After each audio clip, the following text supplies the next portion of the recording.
Math का class में CBSE और किसी भी स्टेट बोर्ड में एनसीईआरटी सिलेबस के अनुसार पहला चैप्टर होता है रिलेशन एंड फंक्शन। तो मैथ को स्टार्ट करते हैं एकदम स्टार्ट से ही। इस चैप्टर में कुछ चीजें हमें 11th क्लास में भी हम पढ़ चुके हैं, कुछ चीज 11 में भी रिलेशन फंक्शन के रिलेटेड कुछ चीजें हम पढ़ चुके हैं, उनको थोड़ा थोड़ा बताते जाएंगे, याद आते जाएगा। इस चैप्टर के बारे में इसका भाषा थोड़ा जटिल है, जटिल भाषा और जटिल सिंबल होने के कारण यह चैप्टर शुरुआत में बच्चों को थोड़ा दिक्कत होता है, लेकिन वास्तविकता यह है कि अगर हम जटिलता को समझ लें तो बहुत ही इजी चैप्टर है। और फिर से मैथ के लिए भी यह एक स्कोरिंग पेपर होता है। तो पूरे वीडियो को फॉलो करना है, देखना है सब कुछ। जो जो समझ में नहीं आएगा नीचे कमेंट में लिखना है।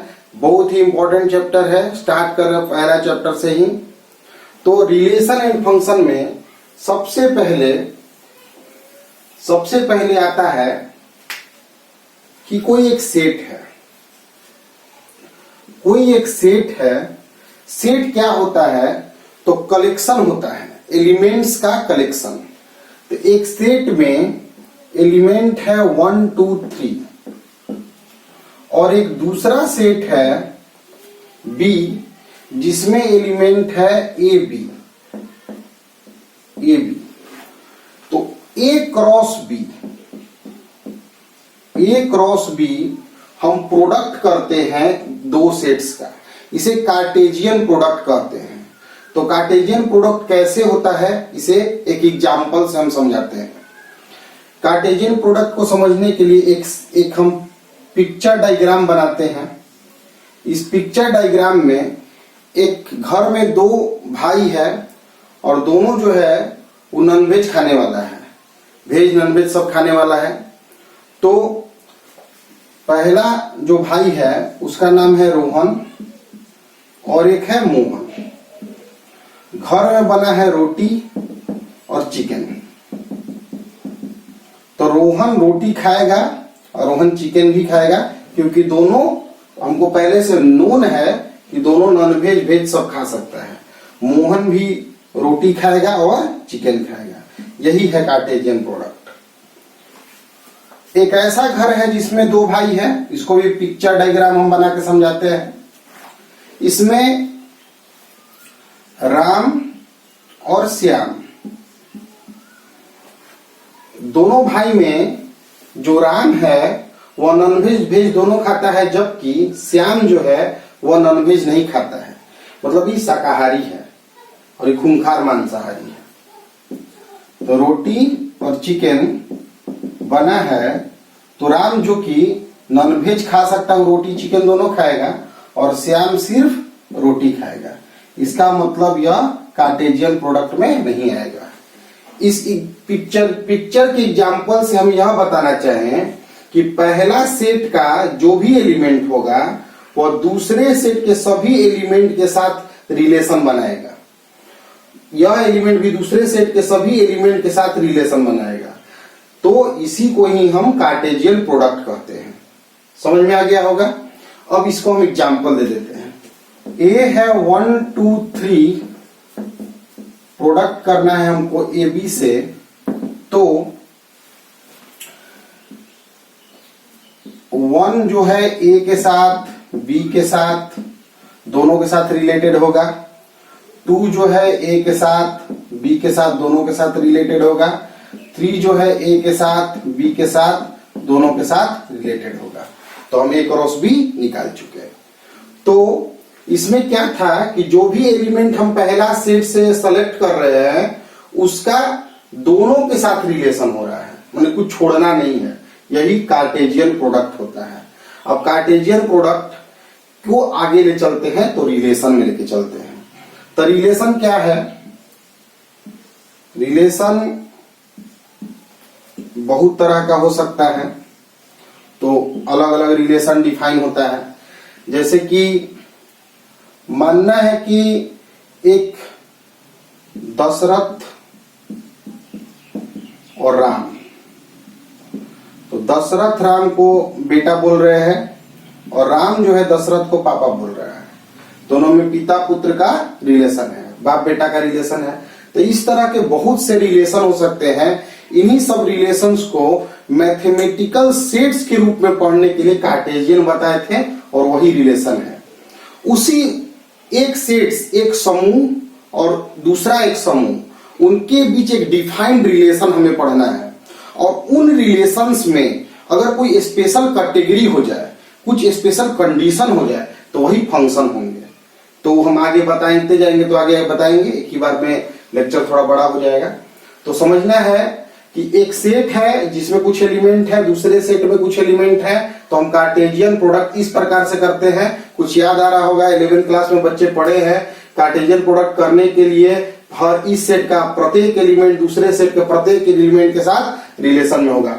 यह जो है इसे हम ऑर्डर पेयर बोलते हैं। यह जो दिख रहा है 1A order pair, 1B order pair, 2A order pair, तो यह सब ऑर्डर पेयर है।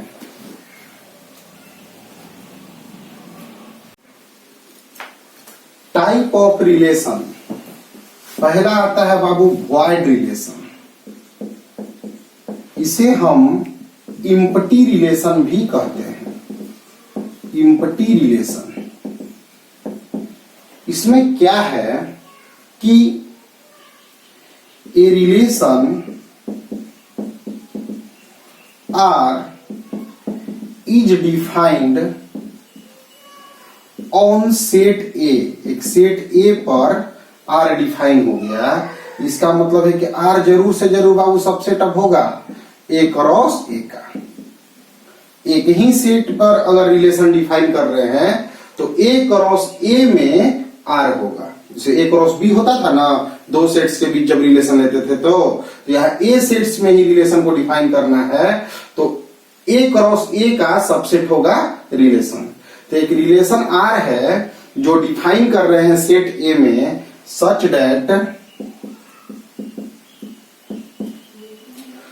डेट आर जो है वह ए कॉमा बी है, ए कॉमा बी है। और ए कॉमा बी के बारे में कुछ एक स्टेटमेंट दिया हुआ है। ए बी ऑर्डर पेयर हो गया और ए कॉमा बी के बारे में कुछ स्टेटमेंट दिया हुआ है। स्टेटमेंट क्या है कि ए प्लस बी ऐड करने पर ग्रेटर देन 10 है। ए प्लस बी ग्रेटर देन 10 है।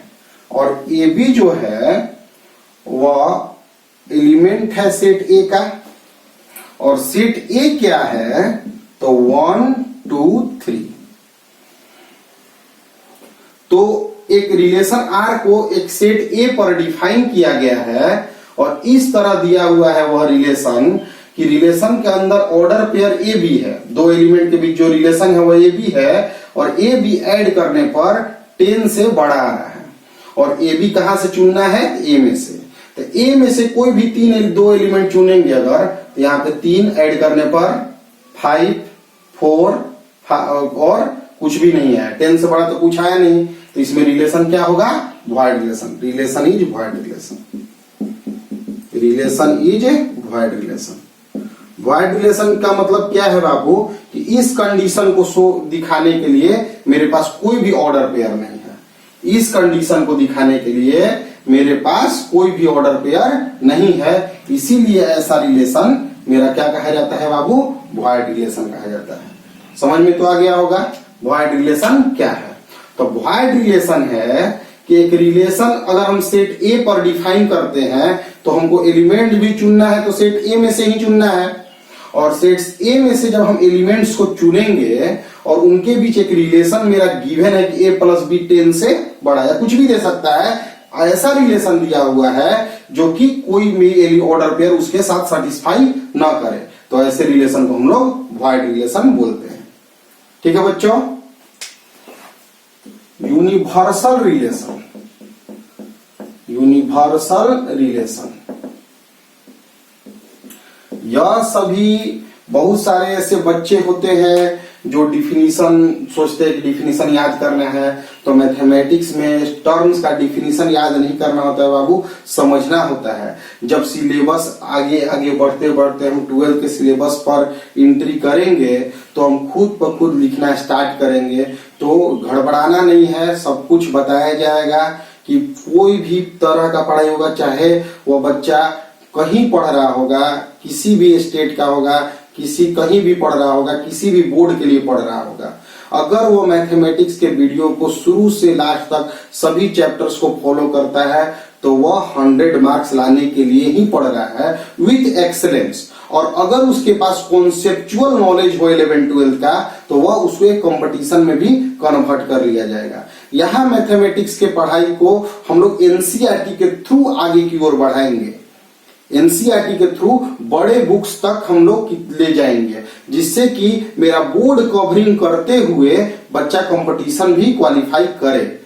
ठीक है, तो यूनिवर्सल रिलेशन यह होता है, जैसे कि इस रिलेशन में हम देखें कि कुछ भी चुन रहे थे तो पॉसिबल नहीं था, कुछ भी चुन रहे थे तो पॉसिबल नहीं था।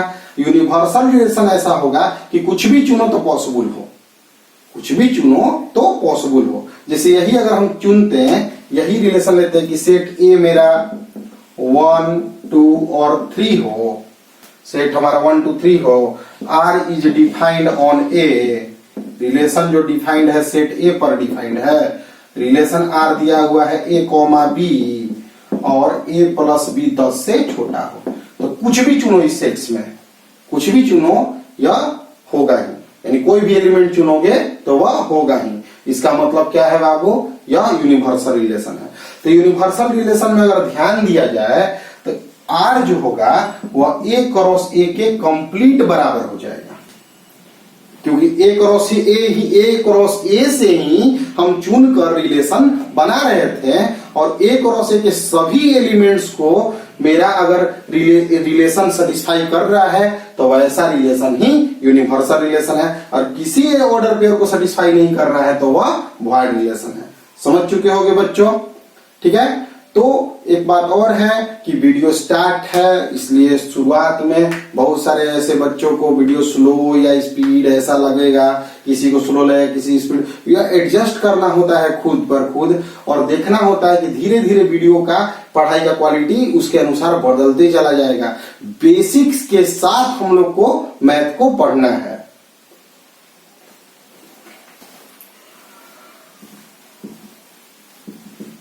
बोला तो आगे आएगा बुरा सामने।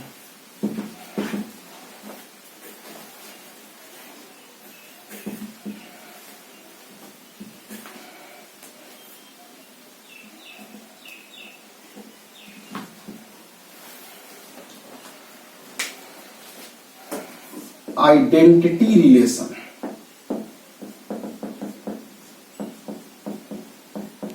आइडेंटिटी रिलेशन क्या है? तो for all elements of set ए के सभी एलिमेंट्स के लिए रिलेशन R जो है सेट्स ए के सभी एलिमेंट्स के लिए रिलेशन R जो है वह दिया गया है कि A, B, A, for all elements A of set A element हो R का, मतलब A जो है वह एलिमेंट होगा R का, तो ऐसा रिलेशन को हम लोग आइडेंटिटी रिलेशन कहते हैं, आइडेंटिटी रिलेशन कहते हैं। इस रिलेशन में, इस आइडेंटिटी रिलेशन में अदर एलिमेंट्स अलाउड नहीं है, ठीक ना, कोई ऐसा ऑर्डर पेयर अलाउ नहीं है जो A, के फॉर्म में हो। जैसे हम एग्जांपल्स के थ्रू इसको समझाते हैं। A एक सेट है 1, 2, 3 और एक रिलेशन है 1, 1, 2, 2, 3, 3। तो इसका मतलब हुआ बाबू कि सेट्स ए में से हम कुछ भी चुने, जैसे 1 चुने तो 1, 1 है, 2 चुने तो 2, 2 है, 3 चुने तो 3, 3 है, तो यह क्या है? आइडेंटिटी रिलेशन है। अगर हम लिखते हैं 1 1 2 2 तो इसमें मेरा कम है, 3 3 नहीं है, तो आइडेंटिटी रिलेशन नहीं है। मतलब है कि आइडेंटिटी रिलेशन में कंप्लीट होना चाहिए। ऐसा नहीं है कि 1 1 हो और 2 2 हो और 3 3 ना हो, या 1 1 हो 3 3 हो और 2 2 ना हो, तो भी वो आइडेंटिटी रिलेशन नहीं होगा। आइडेंटिटी रिलेशन होने के लिए पैकेज कंप्लीट होना चाहिए। 1 1 2 2 3 3 1 2। इस रिलेशन में बच्चों देखो कि 1 1 तो है, 2 2 तो है, 3 3 तो है, लेकिन 1 2 है, तो एक्स्ट्रा भी नहीं होना चाहिए आइडेंटिटी रिलेशन में। नाम ही है आइडेंटिटी, मतलब प्रत्येक एलिमेंट अपने जैसा एलिमेंट्स के साथ ही रिलेटेड होगा, उसे कोई एक्स्ट्रा नहीं चाहिए। तो आइडेंटिटी रिलेशन को समझना बहुत साधारण है कि जो भी एलिमेंट चुने उसका सब एक कंप्लीट एक सेट बना देना है, ना कम होना चाहिए ना अधिक होना चाहिए। तो आइडेंटिटी रिलेशन का काम हो गया बाबू। तो ध्यान से समझोगे, आज हम तुम लोग को बताएं कि 12th क्लास के पहला चैप्टर में रिलेशन और फंक्शन चैप्टर है। इस चैप्टर में कुछ हमारा 11th के चीज यूज हो रहे हैं, जैसे सेट्स। सेट्स क्या है? तो कलेक्शन ऑफ एलिमेंट्स है। वह एलिमेंट्स कैसा भी हो सकता है, लेकिन collection should be defined. Collection क्या होना चाहिए? तो डिफाइंड होना चाहिए। तो डिफाइंड कलेक्शन से हमारा सेट बनता है। एक सेट से दूसरे सेट में कार्टेशियन प्रोडक्ट करते हैं, A क्रॉस B। उसके लिए हम प्रोडक्ट बता चुके हैं, वैसे सभी लोग 11 में पढ़े भी हुए होंगे। फिर उसके बाद A क्रॉस B करने के बाद A क्रॉस B से सबसेट्स निकाले, वह सबसेट्स ही रिलेशन होता है, मैथमेटिकल रिलेशन होता है। वही सबसेट्स रिलेशन होता है, अलग अलग तरह से डिफाइंड होता है। उसी रिलेशन में एक कुछ कंडीशन लगाते हैं, कुछ कंडीशंस लगाकर उन्हें हम फंक्शन बनाते हैं। अब क्या कंडीशन होगा, हम 1.2 जब चैप्टर पढ़ाएंगे फंक्शन, तो उसमें हम बताएंगे। रिलेशन क्या है? तो रिलेशन जो होता है A क्रॉस B का सबसेट्स होता है। तो रिलेशन को हम डिफाइंड, रिलेशन में अगर हम दो सेट्स के बीच में रिलेशन करते हैं तो मेरा ऑर्डर पेयर के फॉर्म में एलिमेंट प्राप्त होता है। जैसे पहला एलिमेंट को हम प्री इमेज और दूसरा एलिमेंट को इमेज बोलते हैं, प्री इमेज और इमेज। अगर दो सेट्स के बीच जब रिलेशन बनाते हैं तो ऑर्डर पेयर के पहले एलिमेंट्स को हम डोमेन बोलते हैं और ऑर्डर पेयर्स के दूसरे एलिमेंट को हम रेंज बोलते हैं। दूसरे सेट्स के सभी एलिमेंट्स को हम कोडोमेन बोलते हैं। क्लियर है बाबू? ठीक है।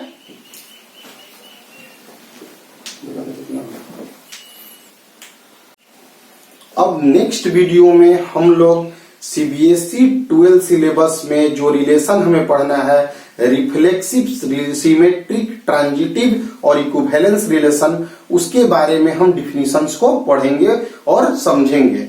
इस वीडियो के सभी क्लास को पूरा शुरुआत से ही देखकर आना है। जब अगला वीडियो मिलता है तो उसके पहले प्रीवियस वीडियो को स्किप करके थोड़ा थोड़ा समझ लेना है, फिर दूसरे वीडियो तक आना है। तो नेक्स्ट वीडियो नेक्स्ट क्लास में आया जाएगा, उसमें बताया जाएगा reflexive relation, symmetric relation, transitive relation और इक्विवेलेंस रिलेशन क्या होता है।